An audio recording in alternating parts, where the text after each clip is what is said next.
Ils essaient de trahir le Brésil avec des intérêts mesquins, avec des intérêts sordides dans une lutte électorale.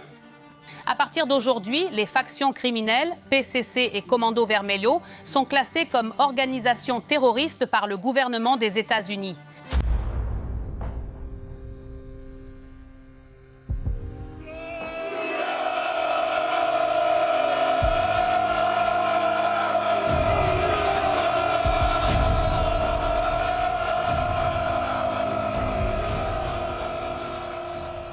Dans un geste presque désespéré, l'actuel président du Brésil a décidé d'avancer son départ pour la réunion du G7 en France. Le président Lula a décidé d'avancer son arrivée à la réunion du G7 en France pour tenter d'obtenir une rencontre en personne avec le président américain Donald Trump. La manœuvre logistique vise à tenter une rencontre directe avec le président des États-Unis, Donald Trump, afin de le convaincre de réévaluer et d'ignorer la désignation officielle des factions brésiliennes comme organisation narcoterroriste. Cette classification, déjà consolidée par le gouvernement américain, a intensifié la pression internationale sur le Brésil et a mis en évidence de manière frappante la fragilité de la politique intérieure de lutte contre le crime organisé. L'anticipation du voyage n'était pas seulement une question d'agenda, mais bien la confirmation qu'il existe une grande crainte que les forces américaines attaquent les factions brésiliennes.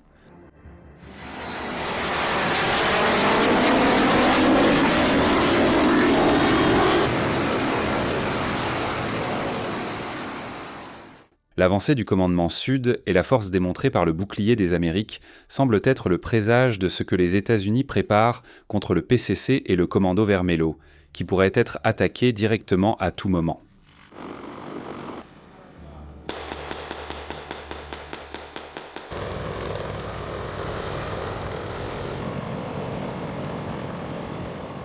Soyez les bienvenus à Vida no Cartel.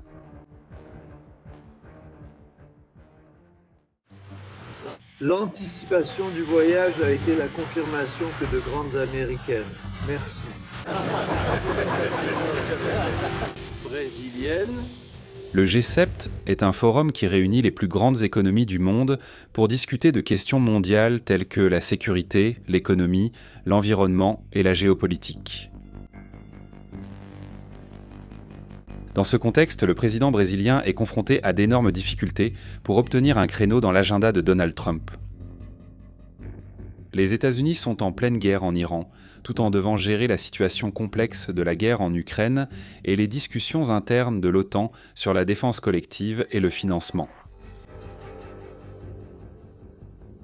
Avec autant de priorités stratégiques et militaires en cours, la tentative du dirigeant brésilien d'obtenir une audience directe avec Donald Trump pour discuter de la classification des factions comme narcoterroristes devient presque impossible. Washington a déjà confirmé et entériné la question au sein du département d'État, dirigé par le secrétaire Marco Rubio, que le président brésilien ne cesse de défier, allant même jusqu'à le traiter de latino frustré. Les parents de Marco Rubio sont cubains.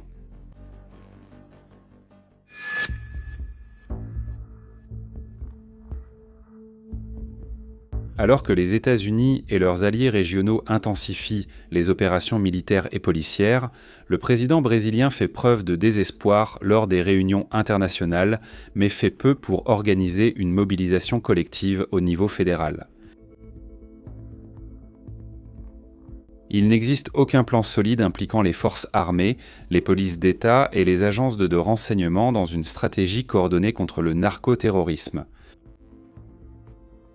Cette situation dénote une perception internationale selon laquelle il n'y a pas de volonté politique de réduire l'influence des factions brésiliennes. La CIA, avec son expertise en opérations clandestines et en surveillance mondiale, a produit des rapports détaillés sur l'étendue des factions brésiliennes. Ces documents indiquent une structure transnationale avec des ramifications dans les pays voisins et des liens avec des cartels internationaux. Pour les États-Unis, ignorer ces preuves reviendrait à compromettre la crédibilité de leur politique de sécurité continentale, ce qui serait difficilement accepté par Trump et ses conseillers. Le FBI, de son côté, a travaillé au suivi des réseaux financiers qui soutiennent le trafic de drogue brésilien. Grâce à une technologie avancée et à son expérience dans les enquêtes sur le blanchiment d'argent, l'agence américaine a déjà identifié des connexions passant par des stations-service, des fintechs et des sociétés écrans. Cette action renforce l'idée que le problème n'est pas seulement criminel, mais aussi économique, impliquant des structures d'entreprises et de puissants hommes politiques qui soutiennent les factions.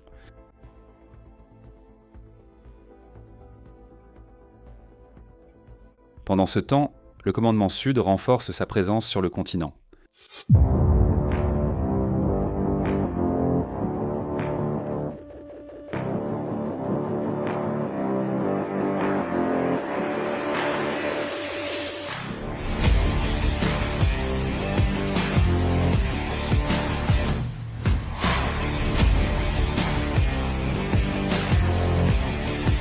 Récemment, des forces nord-américaines ont participé à des opérations conjointes avec des troupes du Paraguay et de l'Équateur, attaquant des embarcations liées au trafic et démantelant les structures logistiques des factions, y compris avec l'arrestation de fugitifs brésiliens.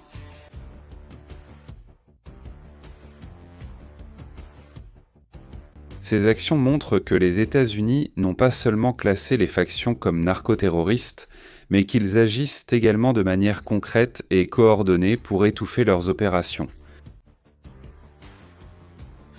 Ce manque d'action concrète au niveau fédéral et collectif au Brésil suscite des critiques tant internes qu'externes et surcharge les polices des États qui agissent dans une sorte de lutte vaine.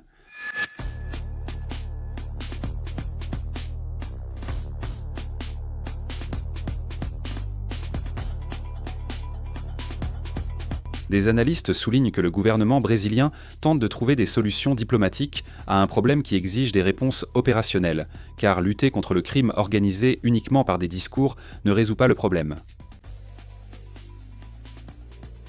La criminalité progresse dans les rues, tandis que le président cherche à convaincre Trump de modifier une définition qui est déjà consolidée et soutenue par des rapports de renseignement. Le désespoir du palais du Planalto révèle également l'absence de leadership politique dans la lutte contre le crime organisé. Au lieu d'organiser une offensive nationale et de soutenir les puissances étrangères pour agir ensemble, le président brésilien va à contre-courant du bouclier des Amériques. Comme si le changement de classification pouvait modifier la réalité des factions qui dominent des territoires et commettent des actes d'extrême violence contre la population. Alors que le Paraguay et l'Équateur montrent leur volonté d'affronter le problème de manière directe, en intégrant leurs forces au bouclier des Amériques et en permettant l'action de militaires nord-américains sur leur territoire. Le Brésil réduit le budget de la défense et critique les opérations policières majeures. Et le président Lula a qualifié l'opération à Rio de désastreuse. Le président a également défendu une enquête indépendante pour expliquer comment s'est déroulée l'action de la police. Qu'est-ce qu'un ordre de massacre? Il y a eu un massacre. Cette position contraste avec la grande majorité de la population brésilienne, qui, selon des enquêtes récentes, montre un soutien total au bouclier des Amériques et soutient également la qualification de ces organisations comme narcoterroristes.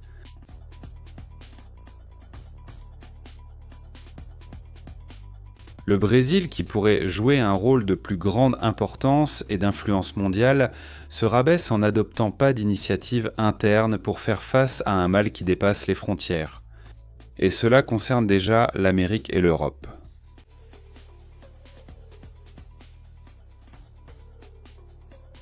Le groupe des 7, composé de l'Allemagne, du Canada, des États-Unis, de la France, de l'Italie, du Japon et du Royaume-Uni, réunit certaines des économies les plus avancées et industrialisées de la planète.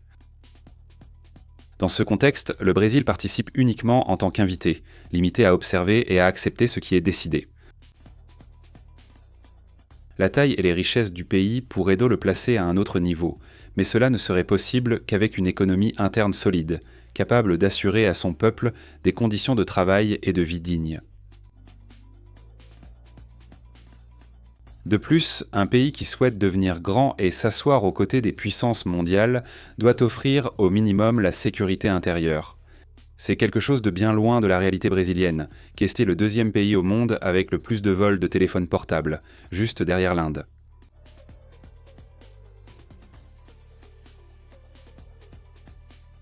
C'est pourquoi la bonne attitude serait que le Brésil se positionne comme un allié dans la lutte contre le crime organisé, en offrant aide et coopération aux pays déjà engagés dans ce combat. Cette posture renforcerait son image internationale et ouvrirait la voie à un plus grand rôle dans les forums mondiaux. Cependant, la stratégie actuelle du président brésilien, qui consiste à tenter à tout prix de retirer le PCC et le Comando Vermelho de la liste noire des États-Unis, ne contribue pas au développement du pays.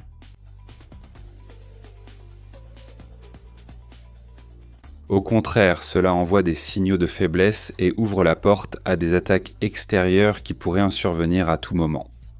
Puisque la communauté internationale considère le Brésil comme incapable de faire face de manière coordonnée et ferme à la progression de la criminalité.